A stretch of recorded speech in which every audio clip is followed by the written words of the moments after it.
So let's get started. My name is Jenny and I am the coordinator for the Metro Phoenix EcoFlora project.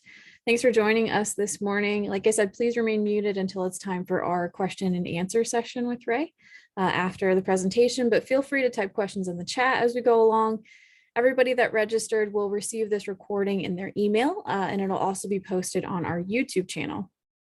So for those of you not familiar with the Metro Phoenix EcoFlora, we're a community science project that uses iNaturalist to document urban biodiversity, and we encourage the naturalist community through events like this one, educational resources, and more.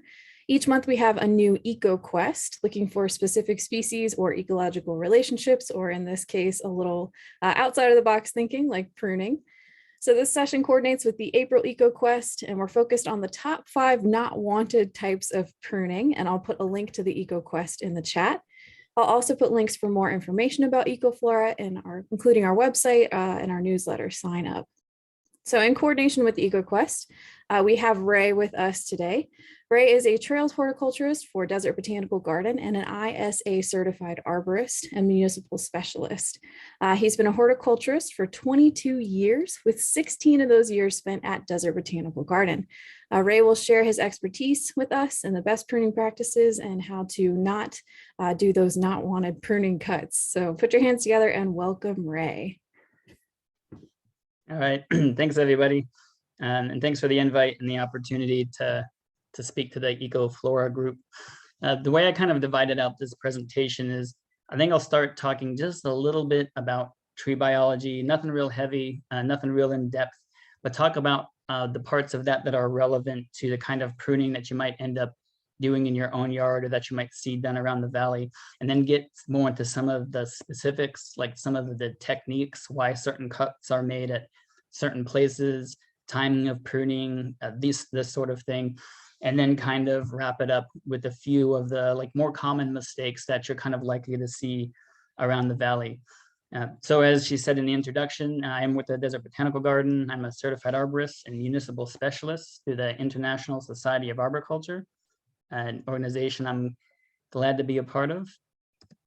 And so just to kind of jump right in, the first thing that will help anybody who's doing pruning in their yard is to kind of always be reminding themselves kind of in the back of their mind about how trees grow. And for our part of the world, what that typically means is that most trees are going to have some type of different periods of rest and activity.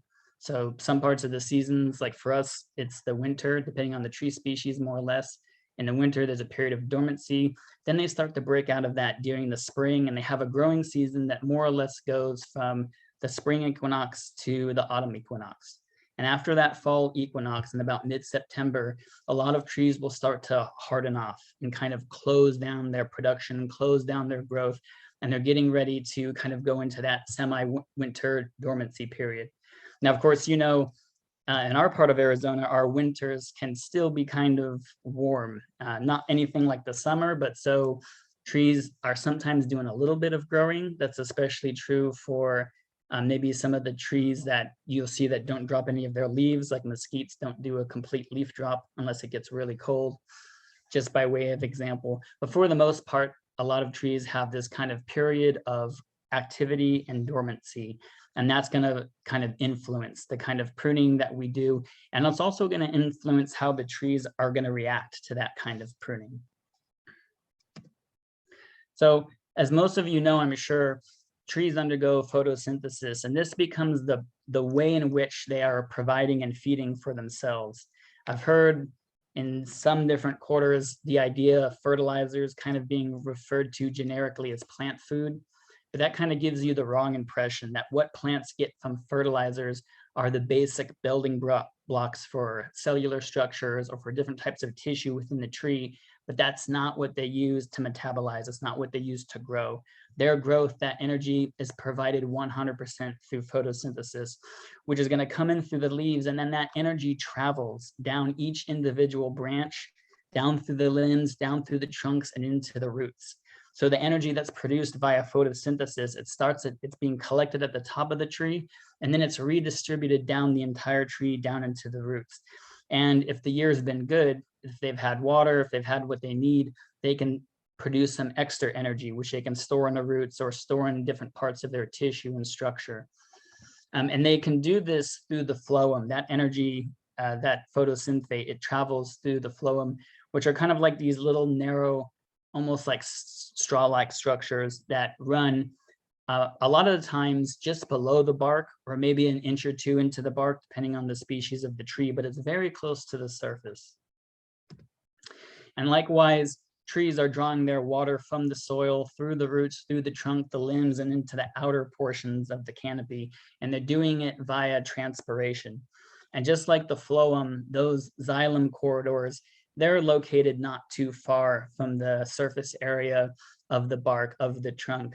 And the reason why this is all kind of worth mentioning is as we're doing our work of any kind around trees, but especially with pruning, we want to take a special care to really try to be as careful as we can, because if you're making too many nicks, if a saw gets away from you and you start making these cuts, too many of them into the bark of the limb or even into the trunk, depending on the species, like the Palo Verdes have a kind of a surface area that's notoriously thin, you can inadvertently end up disrupting some of that energy and water transport throughout the tree, and that can not set the tree up for some long-term health. Related to that, because the tree is photosynthesizing and providing for itself, each branch is kind of independent. So each branch is self-sufficient. They create the energy through which they're going to use to grow. And this is why you can sometimes see in a forest ecosystem, like pine trees do this a lot, where the branches that are too heavily shaded and aren't conducive to photosynthesis, they're going to let those branches go. And they're going to do it by closing it off at the source. That branch dies, it drops off over time because that branch just isn't performing. It's not adding to the sum total energy needs and production of the tree. So each branch is self-sufficient. Each branch is producing its own energy and then sending additional energies back down through the limbs, through the trunk, and into the roots. And because of that, we really try to watch how much photosynthetic canopy area we're removing in any given season. So you don't want to prune the tree too much. We kind of use as a rule of thumb in arboriculture about 1/4. You don't want to remove any more than 1/4 of the total photosynthetic canopy of the tree at any given time. Because again, this is how the tree is providing for itself. And if you've cut off too many limbs, you've undermined that. And trees are really neat because, or neat's a word, but difficult could be another word, because sometimes any negative things that we do that have an adverse effect on them, they don't necessarily show up immediately. So because they have stored resources, we can remove too many branches. It might not show up that year. It might take a few years, 3, 5, before the tree begins to kind of suffer from the sort of work that you might see going on in the valley if someone's over pruning too much. So this is something good to keep in mind, is no more than 1/4 of the photosynthetic canopy at any one point in time. But it's also kind of relative too. I'm sure many of you have noticed that mesquites are notorious growers. When they get the hot weather, when they get the rains, when they get the water, they grow like crazy. So it's kind of relative. You need to balance that out with your own observations of the plant that you're working on. And like I said, mesquites, especially in the monsoon, they can put out a ton of growth if conditions are right. And then it's fine to go back in and remove additional portions of the canopy if you need to, for access, for safety, for clearance, for this sort of thing. But in general, the 1/4 rule is a good rule to keep in mind. And so just to kind of wrap some of that up, when we're doing our pruning, we're trying to avoid damage to the bark because it can disrupt the flow of water, the flow of energy throughout the tree.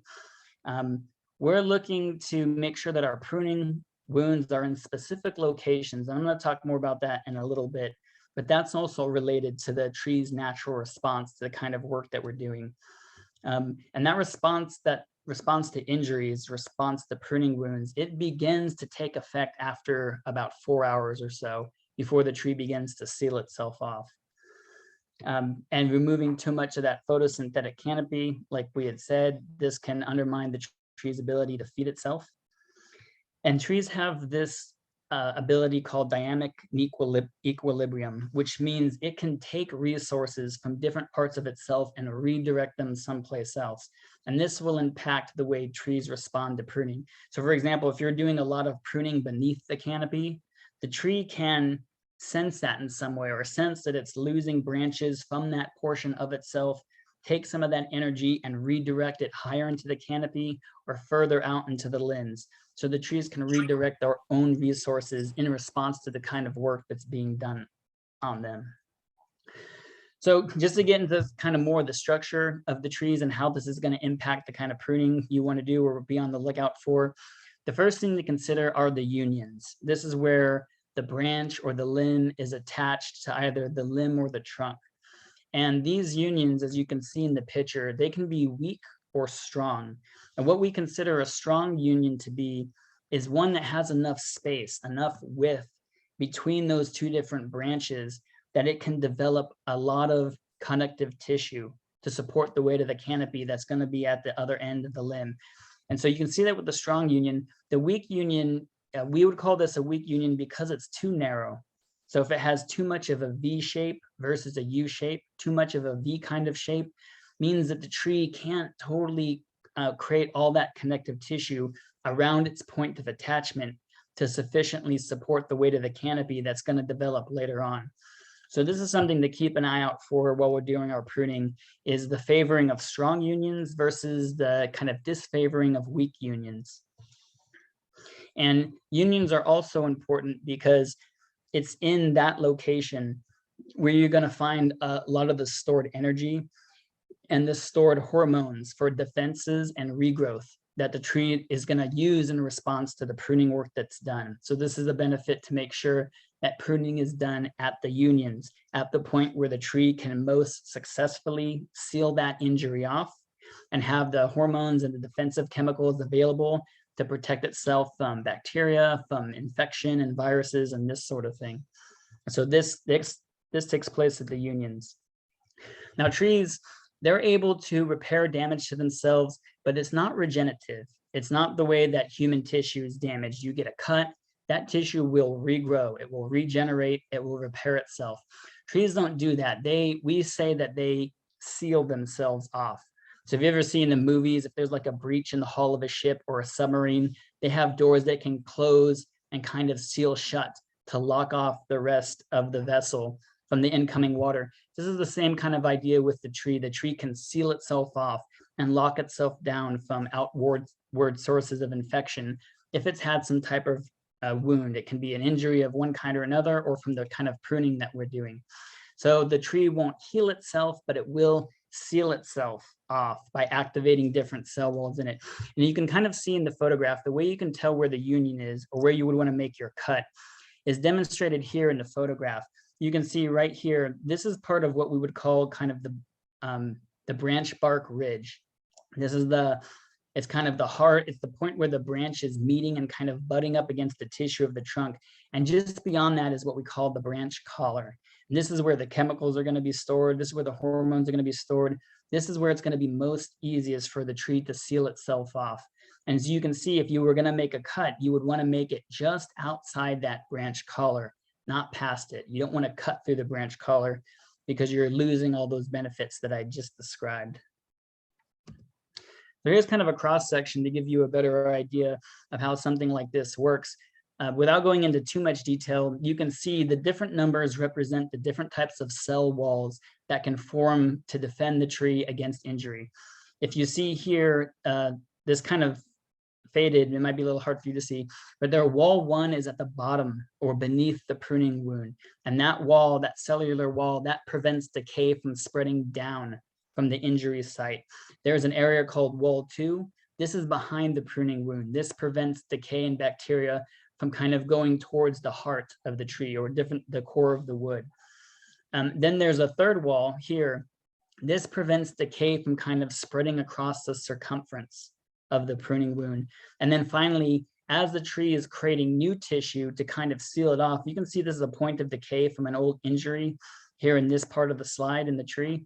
Over time, the tree is kind of wrapping around and sending new growth out around that old decay site. That's going to be maintained by a fourth wall. And so that prevents decay spreading from the inside out towards the new tissue areas of the tree. So this kind of gives you an idea of how trees are responding to the kind of work that's being done to them. So if you want to make a proper cut and do it safely, we recommend the 3-cut method.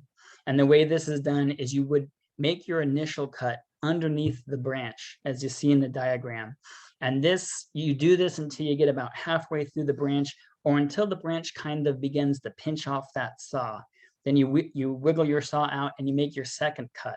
And you do that ahead of the first one, kind of away from the point of attachment. So the second cut is on top and it's ahead of the first cut. And as you get halfway through your second cut, those two areas will kind of meet up and the branch will crack and can drop off more safely. And the reason why we're doing this is because if you cut the branch too close at the point of attachment, one, you can lose control of it and it can peel out. It can peel through that branch collar and all those benefits, the hormones, the defensive chemicals, and also can peel out part of the trunk or part of the limb. And that's just going to increase the surface area of the wound even more.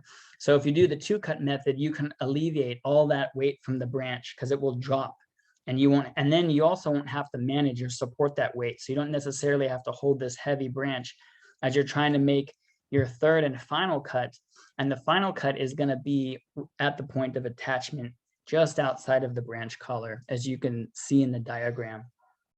Now this method works really well, but I have noticed if you're working on mesquites, you want to get even further away from the branch collar than what this diagram might suggest. And the reason why is because mesquites, especially young branches, they seem to be a little bit more pliable. They can still kind of peel off in awkward angles and end up kind of peeling out through that branch collar, despite the fact that you've made your 2 cuts. So if you go further out, like maybe a foot, if you're working with a mesquite and it's a young branch, if you can do your first and second cut about a foot out from the point of attachment, that's going to take that weight off, and that's going to be easier to control and kind of limit the danger of the peel out from pruning mesquites. And I've noticed that with the mesquites specifically.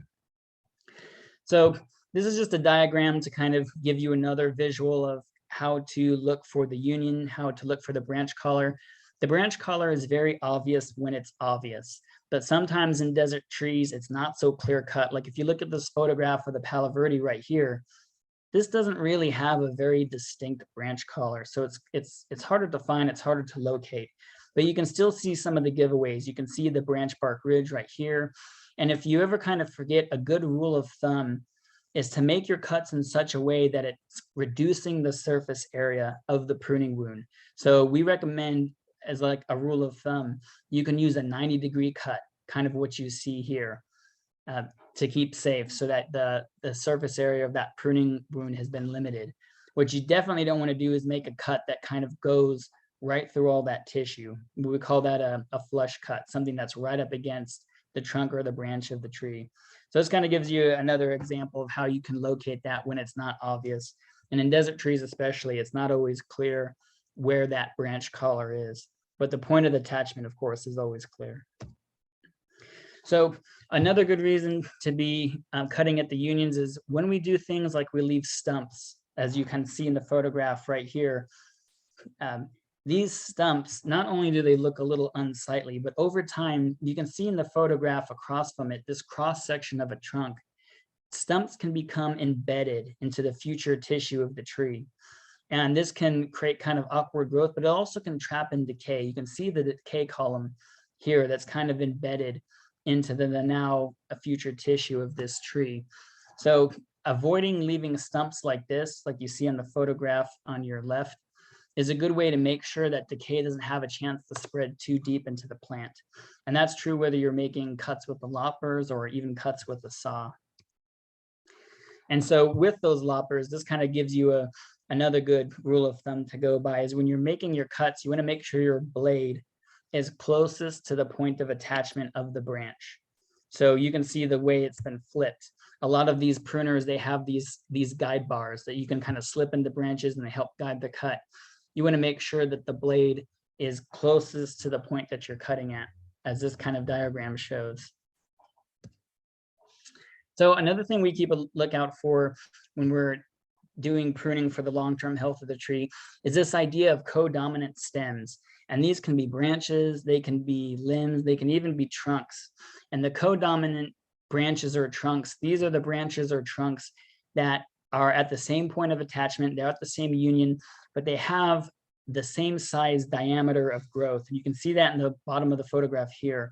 And when trees like this, when they have this codominance, they're way too narrow together. You can see how it's developed what we call included bark right down here through the center of the plant.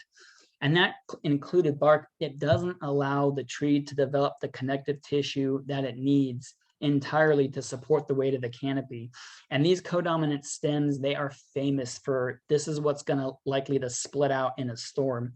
As you can see in this photograph right here, this is a tree that had gone down, it split at its codominant stem. And you can even see this tree now laying in the ground. You can see the bark. You can see the bark that was kind of enclosed, that was pressed up against itself. And so what it shows you is that the tree, in this instance, it's only developing enough tissue on about like maybe 180 degrees around its own circumference. It doesn't have what it needs to support that weight. So addressing codominant stems, the trick is though, is you got to do it early. You can see in these photographs, we're talking about trunks, but once it's reached the trunk level, it's very hard to correct or do anything about. You want to kind of train your trees young and try to catch codominant stems or codominant limbs before they become a problem and prune them out at that time. Because once it gets too large, then you might end up in a situation where you're doing more harm than good. Lifting is a common practice that we see a lot. There's lots of reasons to do this. The tree is by a path.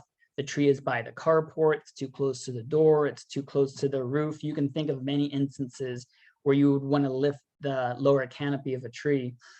And this is fine as long as you keep in mind that we want to always have a reason for the pruning work that we want to do. Trees don't need to be lifted just because.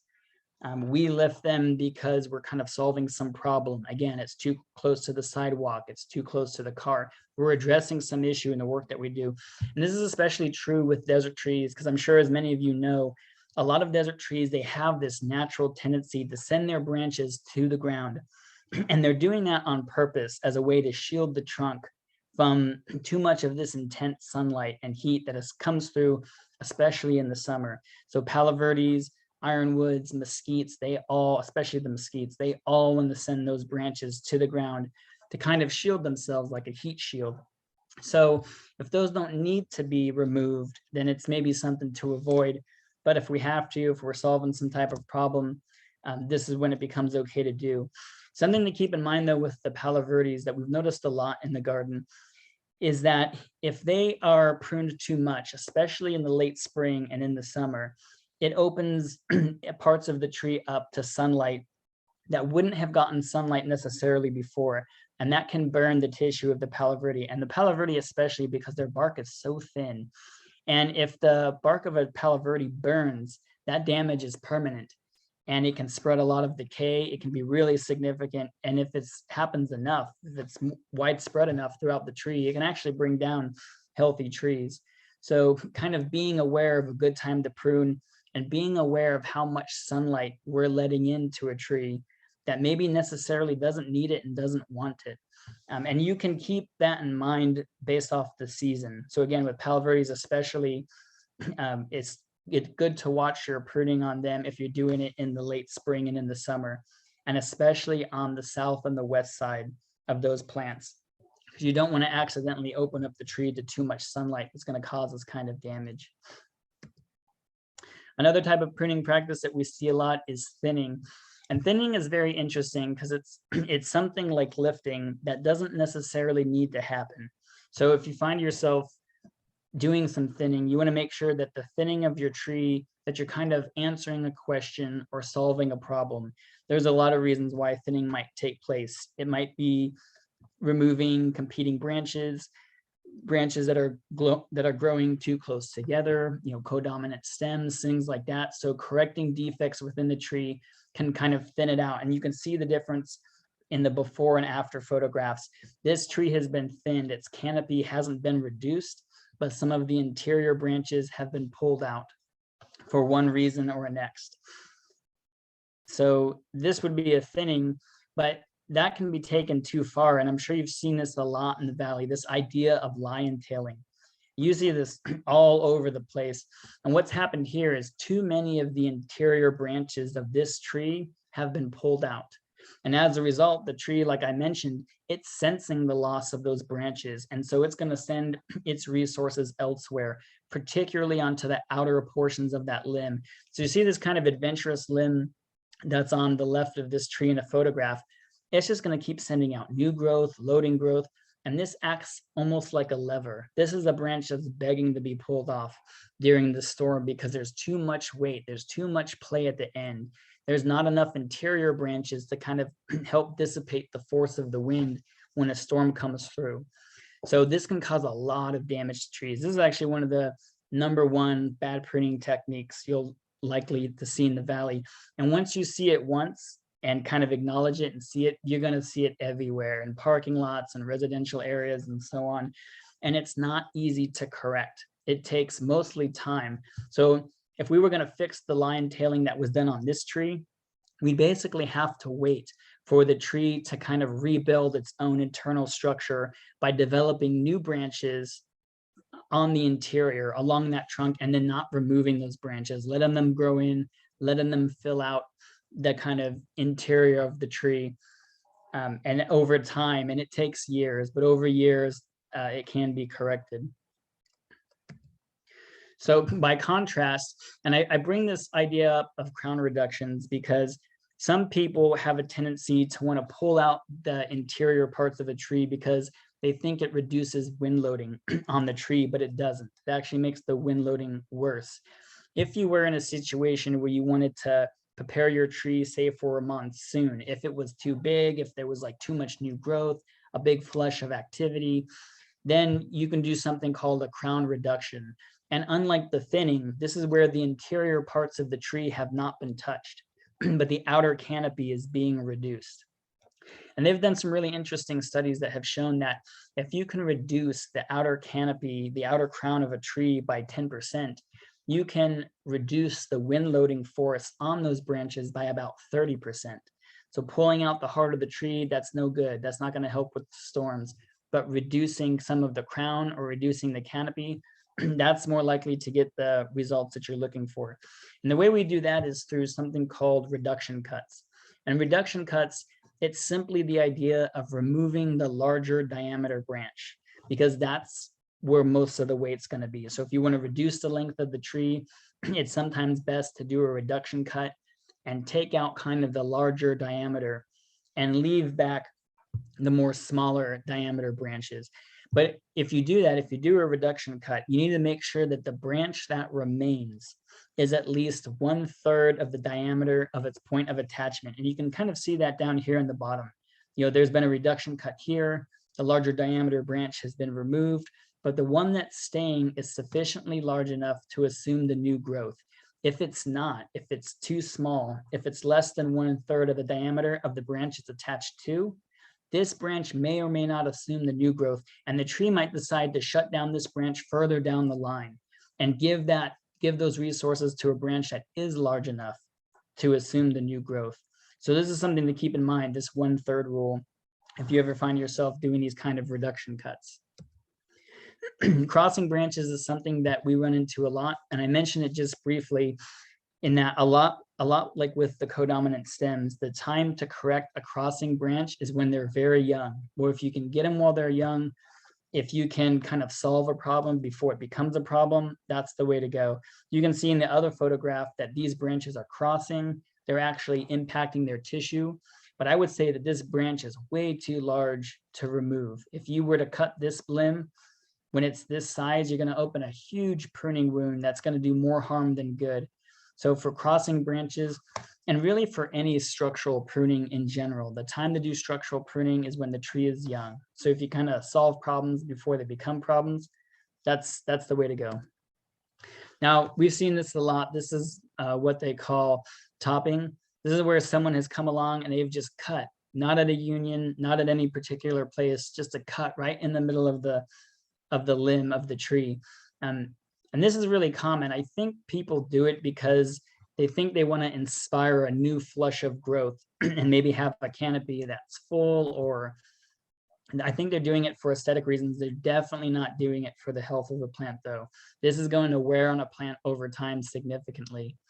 And this next slide gives you a sense of that. You can see the photograph that's in the corner there. When branches are attached properly, that attachment is actually embedded into the wood of the tree. That develops over time.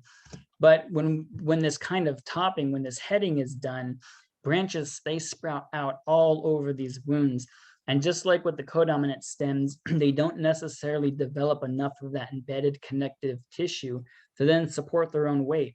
So even if a lot of new sprouts grow from these heading cuts, and even if they last, they might even last a few years, but eventually the chances are kind of good that a good wind is going to come through and snap all these branches at the point of attachment, because they don't develop that good connective tissue at these type of heading cuts over time. And so it just continues to open the tree up to new types of damage into the future. And it's something to avoid. And unfortunately, it's the practice that's very common. You can see this happening in lots of different parts of the valley. So this is just kind of gives you a visual of a comparative contrast of the reduction cut, removing the larger diameter branch, versus the removal cut, which is taking the smaller diameter branch out. And again, you would use this method depending on your strategy, depending on what it was that you wanted to achieve and the work that you were doing. And finally, just to mention and bring it home, shearing shrubs is another very, very common practice that we see in the valley. And the downside, or the upside of shearing, is it can inspire a lot of new growth. It can train a shrub into a desired shape, and so on and so forth. It's also very quick. It's very easy to come through with one of those hedgers and kind of blaze right through it. But that kind of activity on the shrub, it has consequences. It opens many pruning wounds at a small scale all throughout the plant. And if it's done too often, which it usually is, usually people come by a couple times in a year, or even a couple times in a growing season, and they're shearing it, and they're shearing it, and they're recutting it. And each time the plant has to devote resources to close off all those injuries, to respond to the damage, to put out new growth, this can exhaust the plant over time and completely bring them out.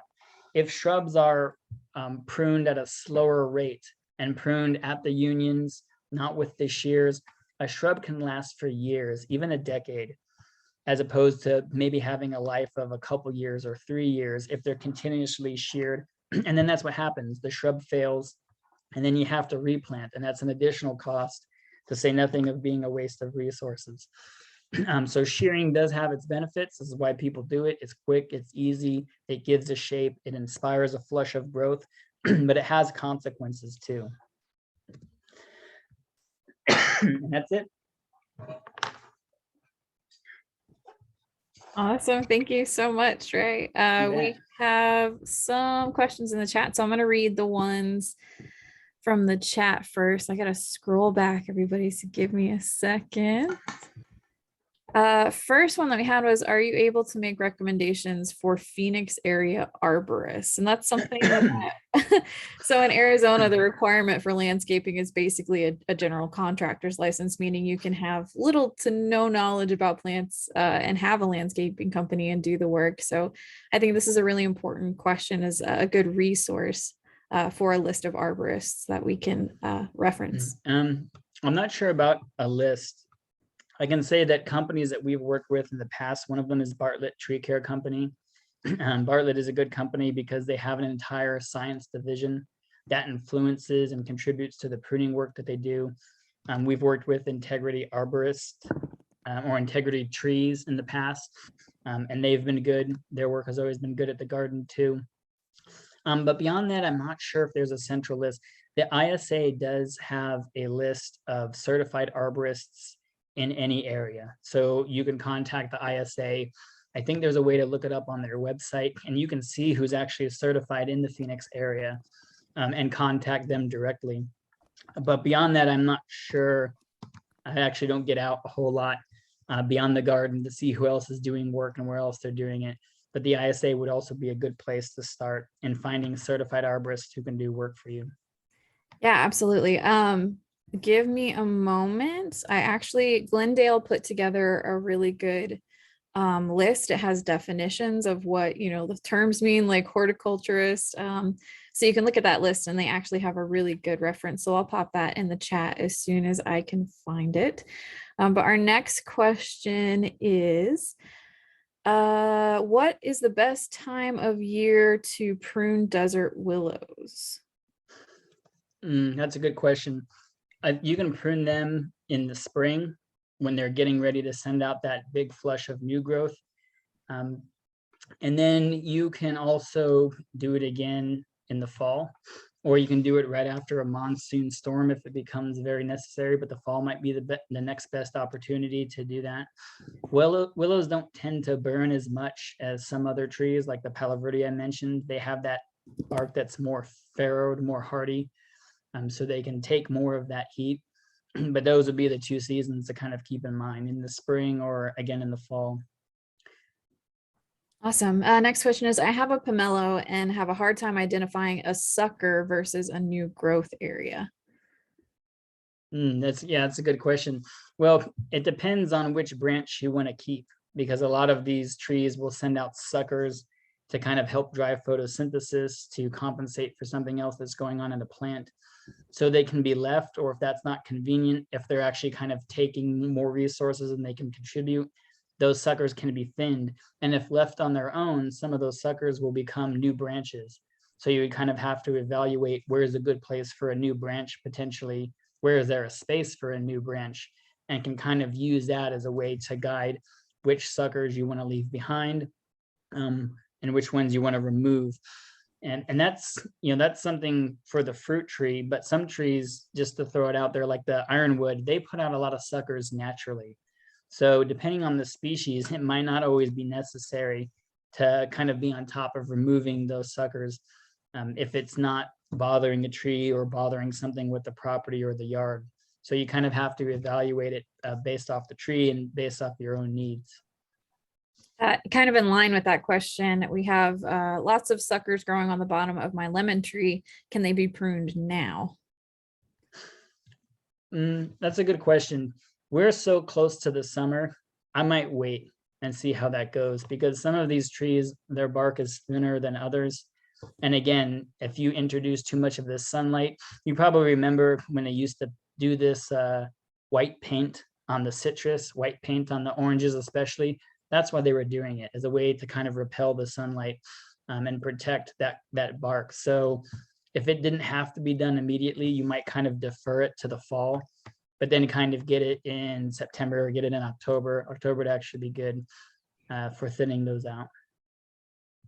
Thank you. Just a couple of comments. I live in a neighborhood with a lot of 30-plus-year-old trees, and sadly, my HOA has consistently hired a landscaping company that lion tails the trees. Another comment, and the second these shrubs start to bloom, the blooms are cut off. Yeah, we see that a lot. Hard to have an HOA learn how ugly they are. We also have another question. Do you moonlight as an arborist? I don't, but yeah, no, I don't do that. And I'm not sure who else does. So, but myself, no, I don't do that. Thanks. I did put a link in the chat for everyone to that website I was talking about for Glendale, and it has a lot of really good resources on there for hiring folks. Another comment, I am a master gardener. This is so good reinforcement. I need to convince the HOA management board president and landscaping company to change their poor work. Any successful stories of change? That's a good question. Well, not to be discouraging, but a lot of those choices are made by the board. If you can approach the HOA and give them new information, there are some people on the board who are receptive to that. But the times where I've seen the most success is where someone's actually able to get on the board themselves and then be in a better position to make recommendations. And arguments that work the best tend to be the ones that are financial. So if you see you're living in a neighborhood, the HOA is having a lot of line telling, that's begging for trouble. It's one of the main causes for sunburn, for the branches having too much weight on the ends, they strip off, they damage the tree. A few storms, you can end up losing trees, then you have to chop them up and haul them away. That's super expensive. You have to plant new ones. That's expensive. They have to be maintained into maturity. That's expensive. So making sure that you spend a little bit of money, and it does cost more money to hire an arborist to do the tree, but then that tree is going to live. And in the short term, it might cost you a little bit more money, but in the long term, it's going to save you money because you're not going to have to do extreme mitigation measures. You're not going to have to pay to have a dead tree removed, which is not cheap depending on its size. And you're not going to have to plant a new one. So any type of the arguments along a financial kind of nature, this tends to appeal a lot to the HOA, to businesses. So that would be the way to go. Yeah, I would say second to that, health and well-being. Just, especially here in Arizona, shade is a big deal. So, making sure that we can keep our houses and ourselves cooler in the summer, taking that route as well might be helpful. Ray, you and I talked about, some reasons that people might like over prune, especially like palm trees, when we see those 3 little fronds sticking out of the top, and why that might happen. And we talked about, municipal budgets. So sometimes people do these things because they can only get to them, in a certain amount of years, like they can only get to that tree every 5, 8 years, whatever it may be. So I think, yeah, making that argument that, hey, maybe, this is better in the long run is a good way to go about it. Let's see, we have, does removing suckers from an agave hurt the parent plant? I do it as often as I like the cleaner look, and it seems to make the parent plant grow larger. Yeah, if you're talking about the brand new little plants at the base, as far as I know, those can be removed without any real type of consequence for the parent plant. Plus, you then have a free brand new agave to put somewhere else, to give to your friend or so on. So taking out those pups, we call them pups, they don't seem to do anything. But shearing off branches in an unnecessary fashion, which you've seen some agaves get pineappled, which is a crazy practice. I'm not sure where it came from. They definitely don't need that. That's going to cause some photosynthesis. It's going to open them up to significant drying out with all those pruning wounds that you see on the agaves. So leaving the leaves is a good idea, but pulling out the young little plants at the base, that's no problem. Awesome. I'm going to put a link in the chat to our journal post for this month. We didn't really touch too much on agaves and cactus or palm trees, but that is in that journal post if you all would like to read kind of a basic rundown of, what not to do and why it's bad, and then what you can do instead. Let's see, what other questions do we have here? Do you come to HOAs and give this type of presentation? We have, and we actually have a public horticulturist. Her name is Angelica, and she would be someone who we would send out, or who would be the liaison for these groups. Yeah, absolutely. We have given these type of presentations. We'd like to give more because, the HOAs can oversee so many plants. If the HOAs can come on board, you get a huge bang for your buck, so to speak. So yes, we do that when the opportunity is there. Would it be okay? I'll message Angelica and ask if it's okay to share her email when I send out this recording. Let's do it that way. So I'll make a note to myself. So anyone that registered today, you'll get the recording and you'll get an email from me with all the links that we shared today. So I'll make a note to myself to ask to share Angelica's info. And then we have another question. I don't have a lot of success in propagating pups. Any advice on making their replanting successful? That's a good question. For the agave pups, what we typically do is we take them out and we might give them a drying out period, could be a week, or we might repot them right away, but then give them a chance to kind of callus over from the damage of being uprooted, and then wait a little bit to then give them some water, give them an opportunity to send out new feelers into that new soil before we water it. And that can cut down on the rate of decay or infection that can sometimes happen during a transplant. And we've had pretty good success with that. Awesome. I'm scanning for questions. Something I think that would be worth to talk about just for a minute is the idea of right plant, right place. Ray, do you want to talk about that a little bit? Sure. I mean, you can't go wrong with that. And so often, it happens so often that where you put a tree, especially in the landscape, will have more to do with the success of that plant than anything that someone like myself is going to come along and do in the future. With horticulture and arboriculture, we can bend the rules a lot of times, do a little of this, do a little of that, some reduction cuts, some cabling, there are options for taking care of plants that are not successful where they are, but it has limits. It has serious limits. But if you can put the right tree in the right place and you're planting for maturity, so keeping in mind, what is that tree going to look like in 10 years, 15 years? What's it going to look like in the middle part of its life cycle? And making sure it's ready for the exposure, it's ready for the sunlight, it's ready for the temperatures, for the type of soil and all that sort of thing. That's going to set that tree up for success. And like you were mentioning, getting the benefits of the plants that we put on our landscape, they depend entirely on those plants being there year after year, 5 years, 8 years, 10 years. So this right plant, right place, that's going to make that happen more so than, someone like myself coming out later on to look at what's going on. Yeah, I think touching on benefits is yeah, I'm glad you brought that up, because when we think about, like we said earlier, trees provide shade, but also wildlife, pollinators, when we're shearing those shrubs with the flowers, like that takes away so much of that nectar for our pollinators, right? So timing and just, we see agaves planted by walkways, and then people want to cut those leaves off to keep the spines away from people. So just making sure we're putting things in the right place to begin with is always number one, I think. So yeah, Ray, thank you so much. There are so many thank yous in the chat. Thanks, you're welcome. Thanks for having me. Thanks for sharing your experience and knowledge with us. And as we've seen in this presentation, pruning is a science. There's a lot to know and a lot to understand. I encourage all of you here today, if you're interested in doing it yourself, take some training.